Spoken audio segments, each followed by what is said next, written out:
রিমা, তার বাবা মা রঞ্জন আর অনিতা, তারা তিনজন বেড়াতে এসেছে কালিম্পংয়ের এক পুরনো ফার্ম হাউসে। ওখানে আগে থেকেই ছিলেন জ্যাক আর মালতি নামের এক দম্পতি। ওদের সঙ্গেই থাকার কথা। রিমার একটু অস্বস্তি লাগছিল। বারবার মনে হচ্ছিল, এই জ্যাক কাকু আর মালতি কাকিমার আচরণটা একটু অদ্ভুত। আর তাদের সঙ্গে একটা বোবা ছেলেও ছিল, অর্ণব। প্রথম দিনেই অর্ণব রিমার সঙ্গে এক বন্ধুত্ব তৈরি করে। এক বিকেলে সে রিমাকে নিয়ে যায় এক গোপন ঘরে।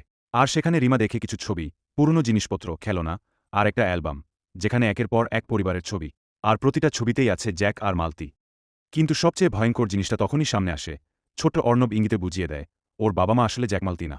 এমনকি ওর জিভও কেটে দিয়েছে, যাতে কিছু বলতে না পারে। রিমা ভয় পেয়ে যায়। সে গোপনে মোবাইলে ছবিগুলো তোলে। কিন্তু জানে, কেউ বিশ্বাস করবে না। তখন সে এক অসাধারণ বুদ্ধি করে, নিজের পায়ে সূচ ফোটায়, রক্ত বের করে মার কাছে গিয়ে বলে, মা, আমার মনে হয় আমার প্রথমবার হয়ে গেছে। মা তাকে নিয়ে ঘরে আসে। রিমা সব দেখায়, অর্ণব, ছবিগুলো, অ্যালবাম। অনিতা স্তম্ভিত হয়ে যায়। তারা বাবা রঞ্জনকে ফোন করে ফার্ম হাউসে ডেকে আনে, আর সিদ্ধান্ত নেয়, এখনই